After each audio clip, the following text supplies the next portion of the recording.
So, class, ang kanya lang idea ng break-even. Okay na, visible na ito. Kita nyo na? Kita na po ang ang module. Kita na. Class, kita na? Hello? Okay na po? Yes po. Okay. Sige. Okay. So, class, dun sa break-even, so ibig sabihin lang yan, class, kaya tinatawag natin na break-even. So, ang mangyayari dyan, class, yung ating tinatawag na total revenue is equal to our total cost. Okay? So, ang meaning, yung lahat ng ating possible na kinita is equal lang dun sa ginagastos natin. Okay? So, yun yung tinatawag natin na break-even. Okay? And then, pagka sa tingin natin na may lumampas, ilipat natin sa kabila, dito pa lang tayo magkakaroon ng profit. Okay, but pag mas mataas ang ating total cost over our total revenue, di yan tayo magkakaroon ng loss. Okay, so parang yung mga nagiging discussion natin. Okay, so dito, sa break-even, ina-assume natin that our total cost is equal to our total revenue. Okay? Then makaka-earn tayo ng profit kapag tumaas ang ating revenue over cost. Then loss naman pag mataas ang cost over revenue. Okay? So ano ang concept ni break-even? So ganito class siya. So sa break-even analysis can be, kumbaga, lalo na doon sa mga ang ginagawa is more on output base, or pwede din naman siya sa service, but usually dun sa mga output, or let's say mga mina-manufacture, yan, so dun applicable usually itong si break-even. Okay, but sabi ko nga sa inyo, we can use pa din if it is goods or services. Okay, halimbawa, class, kayo ay nagmamanufacture or nagpo-produce halimbawa ng, let's say, or sa service. Punta tayo ng service. Halimbawa kayo ay coffee shop. Okay, so kailangan daw makapaggawa kayo. Halimbawa, ang target nyo sa isang araw ay 100. 100 coffee ang mapoproduce nyo or masaserve nyo per day. So dun sa 100 na yun, ilan doon yung masasabi natin na total revenue is equal to total cost. Halimbawa, so kung yan ay 1 to 100, so halimbawa ito ay 50. Pag nandito pa si 50, sa 50 yung tinatawag nating break-even, ibig sabihin yan, pagka nakapag-produce kayo ng pang 51, 50, nandun pa lang kayo sa 49, 48, yan, ito ay loss pa. Okay, kasi nga, target natin maka 100. Pagka naka 50 pa lang kayo, ay hindi pa pwedeng tumigil. So, pa 51 pa lang magi-start yung inyong kita. Okay? Sige, so punta tayo class dito sa chart. Okay na yan, dito tayo sa chart. Okay, so tingnan ninyo. Yung y-axis ay more on cost or it could be revenue. Yung x-axis ay quantity. Okay? So, yung in-explain ko kanina sa inyo class, kung ito halimbawa ay 50, target natin ay 100. So, sa 50, dyan pa lang. So, then, kung merong dollar dyan, so paano siya ginagawa? Given class itong fixed cost, so halimbawa ay 10,000, so i-graph nyo lang dyan ang fixed cost na 10,000. So kaya siya ay pa-horizontal kasi hindi siya nagbabago, fix. Okay, tapos yung total cost dito class mag-uumpisa sa kay total revenue. So yan si total cost. Si total cost ay dito mag-i-start kay fixed cost. Then si total revenue, dito siya sa zero mag-uumpisa. Okay? Then kung ano yung pinag-intersecan ni total revenue at the total cost, that is your break-even point. Yan yung tinatawag na BEP. Okay? Si BEP class ay break-even point. Now, punta tayo dito sa kabila, sa kabilang graph. Ito yung ating break-even point. O, tingnan nyo class, yung margin of safety, ibig sabihin kung ito ay 1 to mga array 1,000. Okay? So pagka nandito ka na sa 1,000 pataas or 1,001 pataas, nandun na yung tinatawag natin na safe ka na. Ibig sabihin dyan, your total revenue is greater than your total cost. Yun, profit na yan. Pero pagka nandito pa sa kabila, loss ang tawag natin dyan. Ang mangyayari dyan, your total cost is greater than the total revenue. Ano? Total revenue. Okay? So yan. So kaya class, meron tayong mga tina-target per day. Lalo na sa mga production. Sa mga production, meron silang target quantity per day. Okay, so para masabi na talagang may naging profit yung production na yon. Ano? Sige, so punta tayo sa basic example muna. Okay, so dito ihuli muna natin ito kasi ito yung pagko-compare agad. Dine muna tayo sa yung madali-dali. Ito. Ayan, ito class. So dito sa example number 4, so the annual maintenance cost of the machine shop is 10,000. So, ibig sabihin, class, ito yung under ng fixed cost. Okay? Tapos, the cost of forging, so cost of forging is 2 pesos. Ito naman, class, is, let's say, i-consider natin yan as our variable cost. Okay? So, alam mo, yan ay material. Ilagay natin siya ay material cost. Pero siya ay classified pa rin as variable cost, yung material cost. Pwede din class na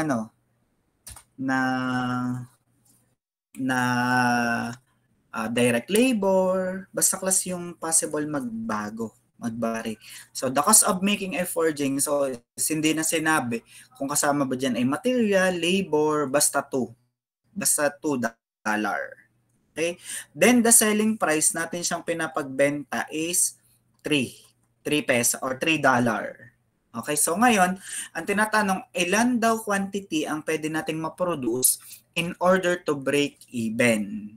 Okay, so ilan daw possible quantity ang kailangan nating gawin para masabi natin that your total revenue is equal to your total cost. So anong gagawin natin, class? I-equate lang natin itong dalawa na ito. So kunin natin ito. At the break-even point, cost equal revenues. Okay?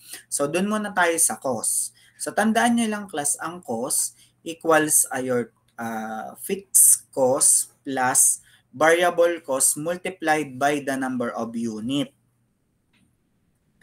So yan. So ito.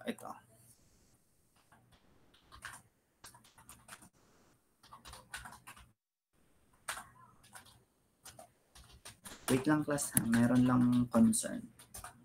Okay. So yan class, ang cost natin is your fixed cost plus variable cost multiplied by the number of unit. Ngayon i-substitute natin. Ang ating fixed cost daw ay 10,000. Ang variable cost natin ay 2 multiplied by the number of unit. O tingnan nyo dito class yung cost. 10,000 plus 2, yung number of forging, i-denote ko na lang siya as X. Okay? And then, for revenue class, madali lang. Ang pag-compute class ng revenue, yung inyong selling price, i-multiply nyo lang sa number of unit. Okay? So, kung magkano yung pinagbibili, multiply sa kung gaano yung nagawa, kung ilan yung nagawa. Okay? So, i-substitute lang ulit natin. Ang inyo daw selling price ay 3, i-multiply ulit natin sa X, which is yung ating number of unit. Tapos, ang gagawin nyo lang, kasi equate nyo lang yung dalawa. Okay? So, gagawin natin, yan, nandyan na, 10,000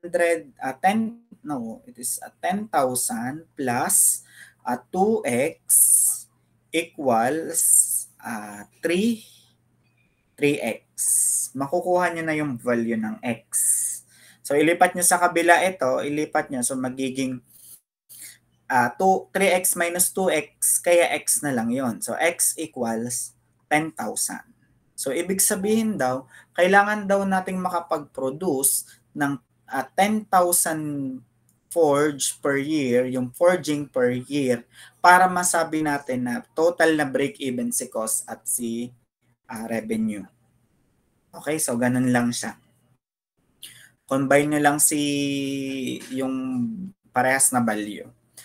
Isa pa, punta tayo ulit dito kay example number 3. Dito naman daw ang ginagawa is gear. Okay? So alamin lang ulit natin ang cost. Cost of operation is 750. So that is your fixed cost per year.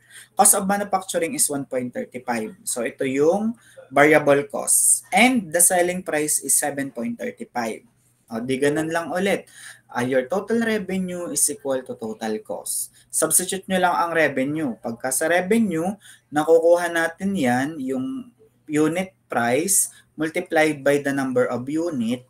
Tapos pagka total cost, yung inyong fixed cost plus variable cost natin multiplied by the number of unit.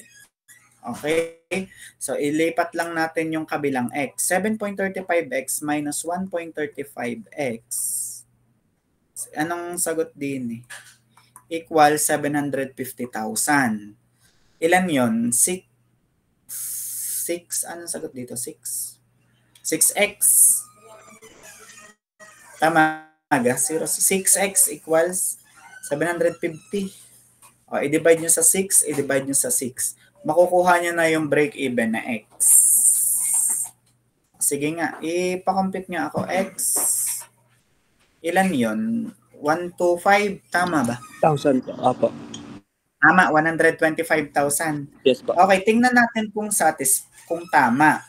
Okay? So, i-substitute natin, total revenue is equal to total cost. So, doon muna tayo sa total revenue.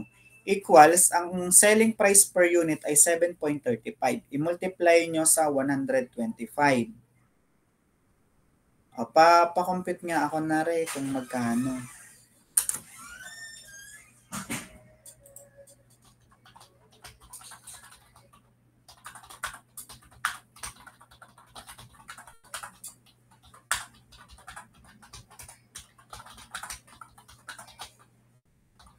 Anong sagot din ni class? Anong total revenue nyo? Dito. 918,750. 900? 918,750. 18,750. Okay, so punta naman tayo sa total cost. So ang total cost doon equals fixed cost plus variable cost multiplied by the number of unit. Okay, substitute nyo ulit. 750 plus ang ating variable cost ay 1.35, i-multiply nyo ulit sa 125,000. Okay, so dapat ang makukuha nating sagot dyan ay 918,750. Tingnan nga kung tama. Tama po. Okay. Alright, so yun yung ibig sabihin niya, class. So, para masabi natin na break-even, kailangan makapag-produce ng 125,000. Tapos, class, pagka nakapag-produce siya ng 125,001, yan, dyan na siya magkakaroon ng profit. Pero kapag ka nasa 124,999, loss pa ito. Okay? Naunawaan yung concept ng break-even. So, ganyan ang ibig sabihin ha. Punta tayo sa pagko-compare naman. Okay na tayo dito sa dalawang. Ito is okay lang. Sige, unahin muna din natin ito. Medyo madali lang siya. Binigay yung formula. May binigay lang na formula dito. Okay. So, class, ibig sabihin daw, yung break-even point in dollar, yung BEP in dollar, ito class yung nandito sa yung sa y-axis kanina. Ito yon. Tapos yung break-even point in quantity or in units, ito yung nandito. Ang kukunin natin class ay yung kanyang coordinates. Sige, balik tayo dito. Ano? So, given si fixed cost, given yung variable cost, at saka selling price. Makukuha natin daw ang break-even point in dollar, fixed cost over 1 minus variable cost over selling price. Okay? So, substitute nyo lang yung formula, yung mga given dun sa formula. So, 10,000 over 1 minus 2.25 over 4. Ito yung makukompute natin. Okay? So, dito sa, kung meron tayo dyang x and y, ilagay natin dito ay, let's say, array 20,000. Tapos dito sa kabila, compute natin yung x. Fixed cost over selling price minus variable cost. O di 10,000 over ang ating variable cost na 225. So 5714. Ay pagpalagay natin ito na array 6,000. So mga possible, nandito yung sagot. Tapos ipagko-connect nyo yan dalawa. Okay, so ito yon. Ito yung break-even point natin na tinatawag. Okay. Ayan, sige class, i-substitute naman natin. Dapat ang total cost daw ay fixed cost plus variable cost multiplied by the number of unit. I-substitute natin itong na-compute na 5714.19. Kailangan ito yung makukuha nating sagot na total cost. Okay, gawin natin. Fixed cost mo ay 2.25. I-multiply nyo sa 5714.29. Kailangan ang magiging sagot dyan ay malapit dito. Sige nga, pa-compute nga ako.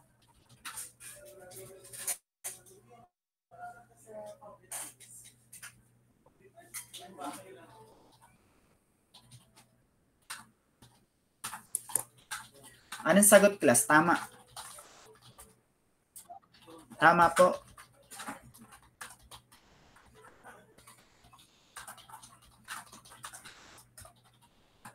Tama yun? Tama.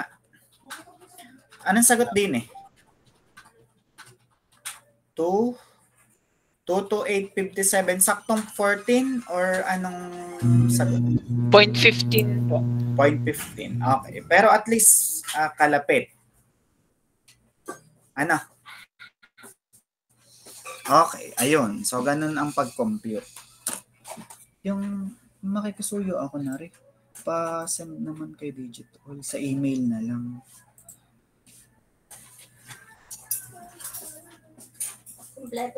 Nasa procurement office. May sinend na doon ang Shapa. Ano mo na lang yan. Tapos tatawagan ko mamaya. Ano yun? University Anniversary Culminating Program Working Group. Committee ako? Saan? Saan? Parang ano sa 128 pa rin, pero doon sa Bourbon. Sa Bourbon? December 11 to 15. Oh my God. Sige. Okay, may klase. Okay. So, okay na tayo dito, class, ha?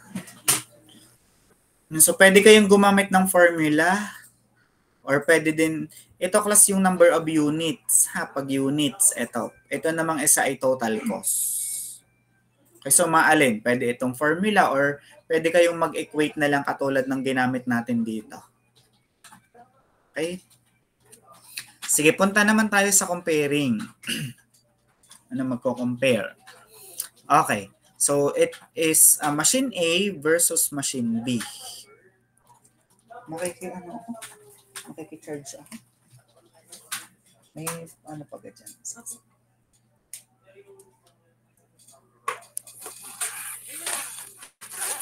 Saan ako committee?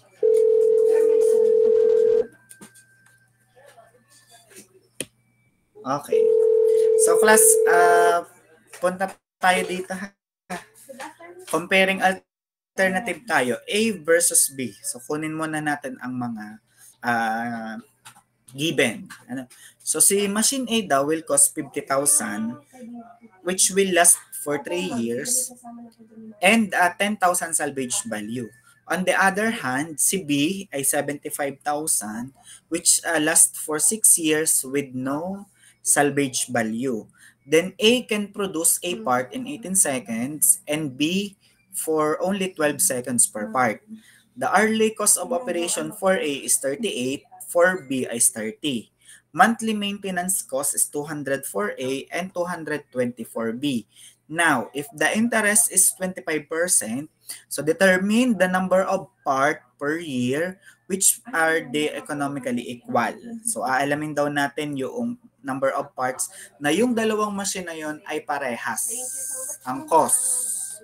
Okay, then if the expected number of parts per year is greater than this break-even quantity, which a machine would be favorable? A or B?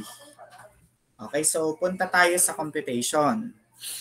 So class, ang ginamit dito is ROR, rate of return, ang kinuha.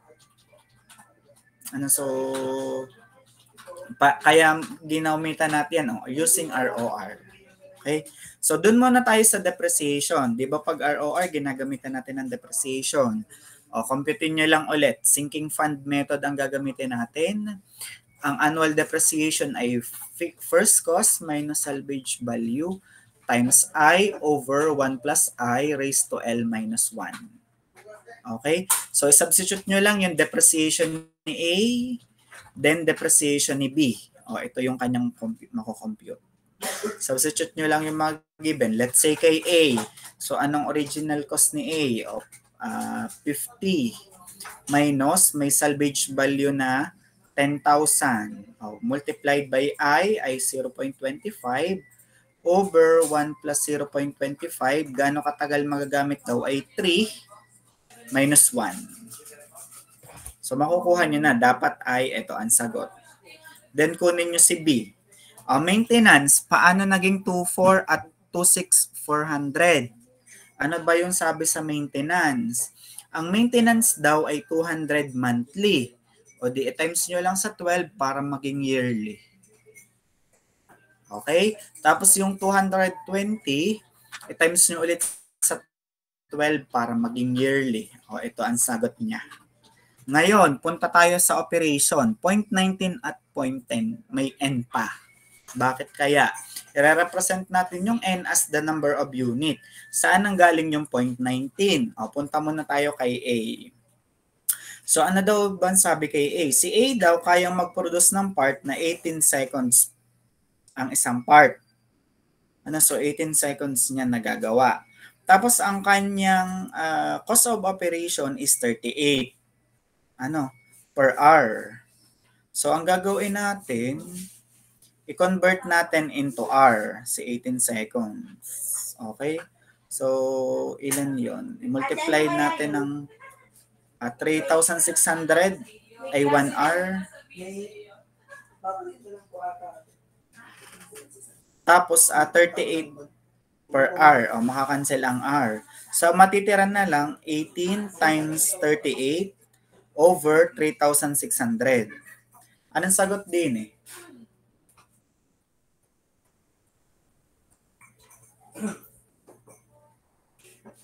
Anong sagot din ni class?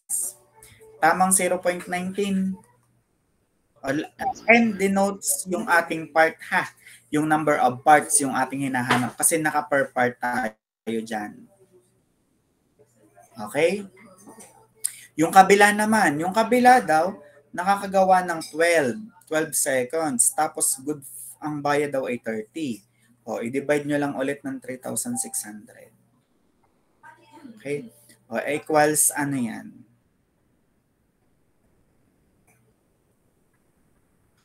Point 10. Tama. 0.10n. Yes po. Okay. Ayun. So kaya doon galing siya. 0.19 at 0.10n. Tapos ngayon, pag-combine nyo lang yan lahat. Ito yung mangyayari. Okay, then sunod. So punta tayo sa computation ng savings over additional investment. Di ba yan ang ating ROR? ROR natin is savings or profit over the capital invested. Ang gagamitin nating percentage ay 0.25. So paano ito nakuha? I-less nyo lang class, itong dalawa. 12,892 minus 9,301, yun ay 3,591. 0.19n minus 0.10n, 0.09n. Tapos, bakit over 25,000? Okay, so magkano ba daw yun? Yung isa ay 75,000, yung isa ay 50,000. So, pag niles nyo yun, 25,000. Okay? So, kaya lumabas yung mga given na yan. Now, makukuha nyo na ang number of parts. So, para hindi kayo malito, ganito nyo siya. 0.25 equals 3,591 plus 0.09n over 25,000. I-cross multiply nyo itong dalawa. So, ang mangyayari, 0.25 times 25,000 equals 3,591 plus 0.09n. Makukuha nyo ang n na 29,544 parts. Okay? So, ito daw yung mapuproduce na part para masabi natin na yung dalawa ay break-even. Machine A and machine B is break-even. Okay? And then, punta tayo sa computation ng cost. Alin daw ang mas better, A or B? So, substitute nyo lang yung n, nakuha nating n dun sa kanilang nakuha natin kaninang point. Okay, so kung inyong titingnan, mas mababa si B. Okay, since cost ang ating usapan, doon tayo sa mas mababang cost. Okay, so therefore, machine B gives the more economical number of parts to produce 29,544. Okay, so mas mababa daw ang kanyang cost of operation. Okay, done. So, yan. So, therefore, ang mas economical is si machine B. Ayun. Okay na. Okay na. Madali lang ang break-even. Ano?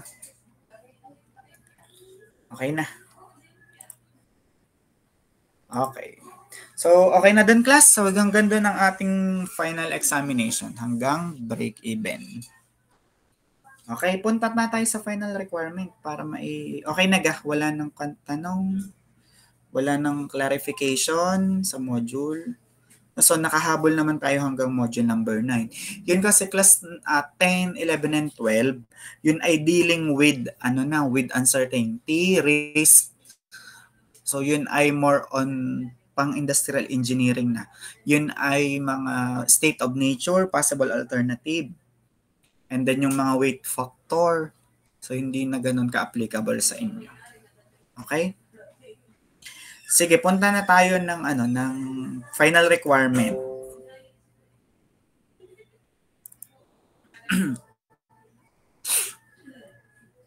Okay, class kit. Ito yung ating magiging final requirement. So, nasan ko ang groupings sa GC kanina, yung 1 to 8. So, kayo na lang ang mag-set kung sinong inyong gagawing leader.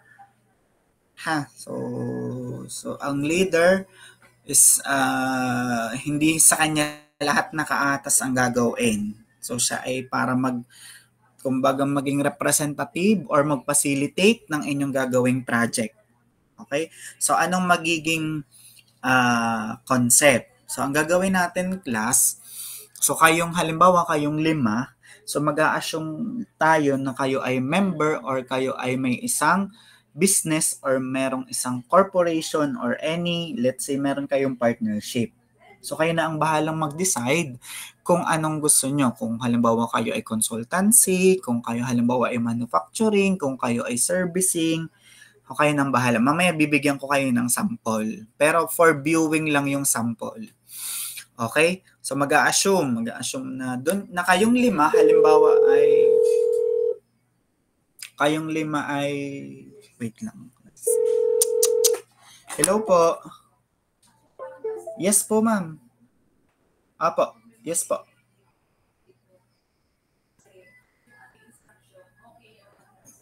Hindi po, ma'am. Apo, yun po, ma'am, ay parang bayad. Opo, hindi na po, ma'am. Pero ma'am, dapat po ay nakalagay yun sa inyong proposal para po mabudgetan. Apo, okay po. Okay po. Saan po? Okay po, sige po. Okay, so ganun ha, class. Tapos mag-assume kayo dun sa inyong corporation, merong problem na na-encounter.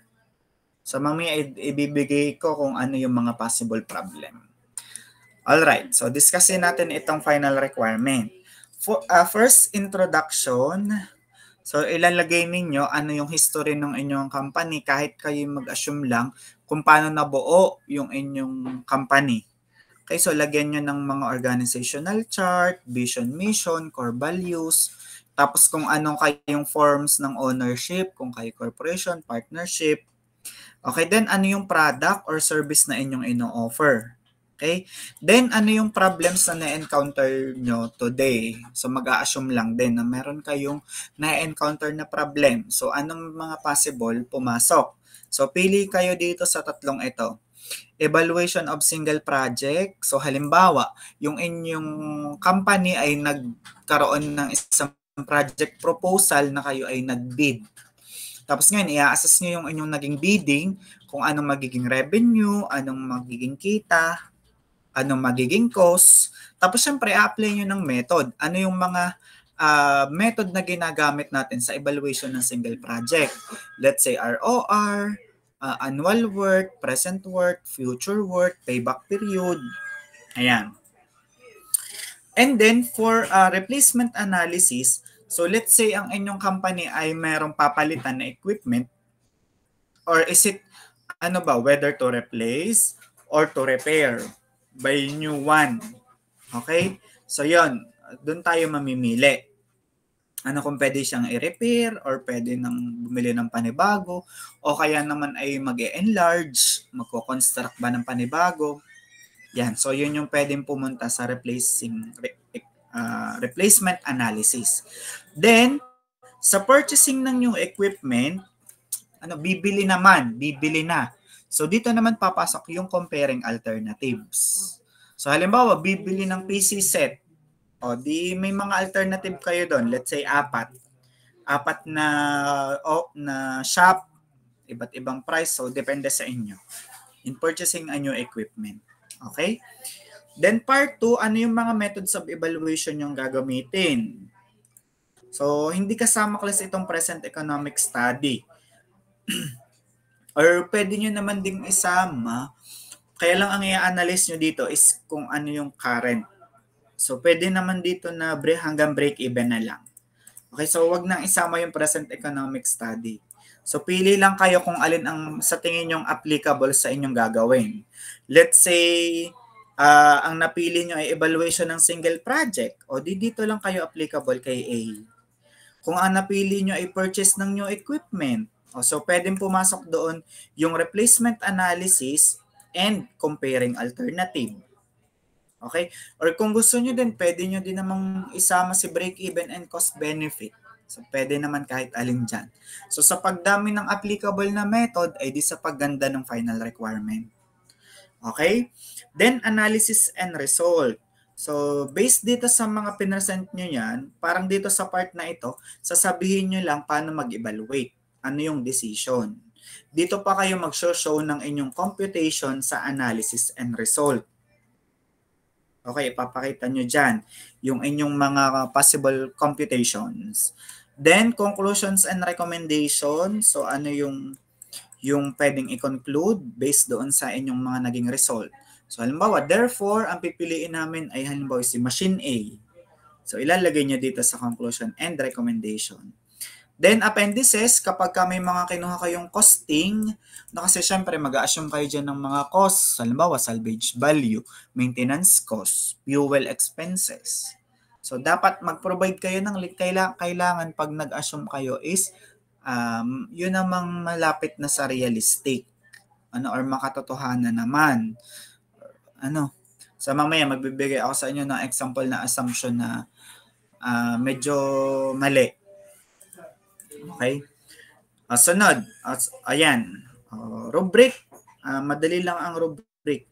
Your knowledge, requirement, explanation. Kaya ako class naglagay nito. Bala ko sana siyang ipapresent sa week 18 yung inyong project. So tingnan na lang natin yung availability ng time sa week 18. And yung inyong written report itself.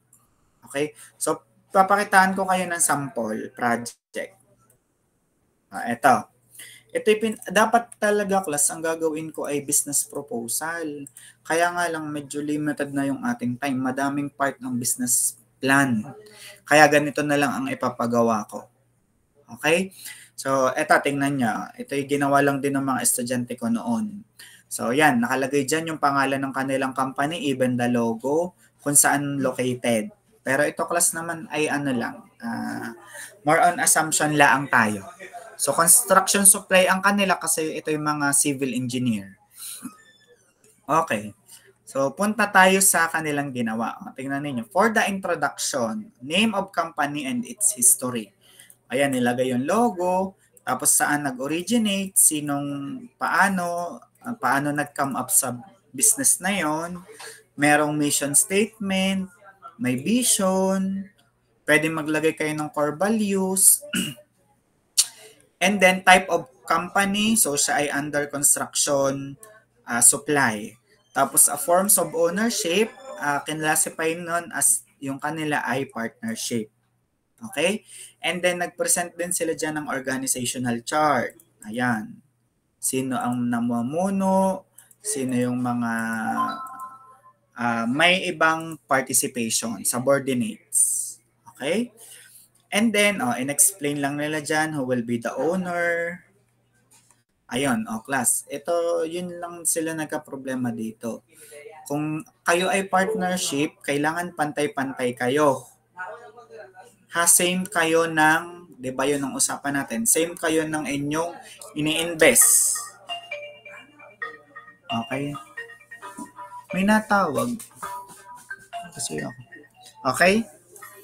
Tapos, yan. So, yan. Product and services na or service na ino-offer nila. Okay? So, since sila ay construction supplies, so they can supply yung mga possible like doors, sand and gravel, yung mga common, cement, and so on. Usually ay more on construction supplies. Okay? Tapos, ano yung kanilang problem? Ayan. So, ang nilagay nila is purchasing of the new equipment. Okay? So, ang problem nila is to buy a new delivery truck. So, possible lacking na yung kanilang delivery truck. Okay? Tingnan nyo, meron sila ditong ilang alternative. A, B, C, at saka D. Okay? So, meron silang 4 na alternative. Tingnan nyo, magkakaiba yan ng brand. Pero make sure, class, pagka magkakaiba ng brand, at least magkakalapit yung presyo. Or yung kaniyang capacity ay magkakaparehas. Or kung gusto nyo naman, same-same ang brand, mas okay yon. Mas maganda yon kasi para hindi tayo bias. So, tingnan nyo dito, ang kanilang ginawa, magkakaiba ng model, pero tingnan nyo yung selling price. 1.7, 1.6, 1.9, and 1.8. Almost magkakalapit yung ranging. Kasi class, pag naglagay ka dyan ng mababa, halimbawa 500,000, ayun lagi ang mananalo. Okay, so kailangan ay magkakalapit ang presyo. So kung magkakaiba ng model, ay di paglapit-lapitin ang presyo, but make sure na realistic. Tapos kung pare-parehas ang model, yun, talagang sure na magkakalapit-lapit ang presyo noon. Okay? And then, so yan yung problem nila, bibili daw ng panibagong delivery truck. Yan, so nag-assume na ngayon sila ng mga possible costs included. First cost, maintenance cost, the fuel, the salvage value, and its useful life. So ito class yung sinasabi ko sa inyo na assumption na medyo nag-out of range na yung kanilang assumption or hindi ganun ka-realistic. Kasi class, sa 5 taon mo lang magagamit ang ganyang delivery truck? No. Diba, ayun nga mga sasakyan, nakukuha nyo yan ng by, let's say, installment basis na good for 5 years nyo siyang babayaran. Pwede pa yun. Eto, ang ibig sabihin kasi nila dyan, useful life, 5 taon. So, hindi. Baka nga possible, umabot pa yun ng hanggang mga 20 years. So, dito nagkaroon ng assumption na hindi realistic sa useful life. So, dito sila nagkaroon ng problema. So, class, pag kayo mag-a-assume, kailangan yung nalalapit sa realistic. Okay? So talaga namang hindi tatagal ng 5 years lang, pwede. So hindi, na ganitong amount, I don't think so. Okay? Yan. And then, methods of evaluation. Pinresent lang nila dyan yung mga method na ginamit nila. Present worth, future worth, annual, and rate of return. Okay, so sinabi doon kung paano gagamitin. Then pagdating ng analysis and result, yan. So dito na sila nag-present ng computation. Okay? So kinumpute ang total cost, present worth, future, depreciation, interest on capital. Then in-applyan nila ng mga methods of evaluation. Then upon checking, dun sa result, pagko-compare, ang nanalo daw ay si C. Okay, so A versus dun sa mga yun, B versus dito, and C versus so on. Ang nanalo ay si C. Okay? Yan, so maglalagay kayo ng conclusion. So based on your computation, sino ang pinaka-ideal? Ano? Then, appendices, kung saan nyo nakuha yung mga data na inilagay ninyo. Kung kayo ay nag-benchmarking, halimbawa, pumunta kayo talaga sa store, sa mga shop, mas maganda yun. Mas makukuha nyo yung detailed data. O mag-picture kayo na kayo ay nagpunta sa mga ganon. So, pwede nyo yung i-considered as part of your documentation. Okay? Ayun. So, ganon ang magiging flow ng inyong final project. Ha? May question kayo? May tanong sa magiging final requirement? Meron kayong tanong? May tanong po? May tanong? I-forward ko sa inyo yung template. Pero yung sample, hindi ko siya may ibigay. Kasi yun ay for the, syempre, privacy naman ng mga naging estudyante ko noon.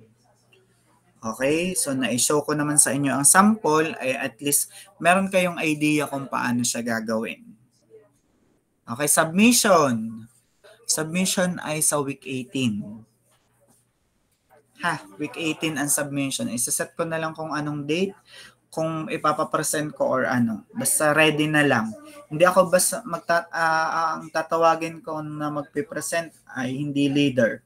Or basta kahit sino, random, kung sino dun sa ka-group pagka nagkaroon tayo ng presentation. Okay? Okay na. Wala nang tanong. Wala nang tanong sa final. Pagka may question, ay di mag-message sa akin. Tapos class, tanongin nyo ang inyong kading mga kaklase. Halimbawa, dun sa group 8, baka may ma-duplicate. Baka may ganun din na same na project. So, tanongin nyo muna. Baka mamaya ay may same-same kayo. Ay siya, mas mababa ang grade pagka may magkatulad. Iwasan na ang magkatulad sa group. I-check ko din yan isa-isa. Okay? Okay na. Okay na, class. Sige. Yun na lang.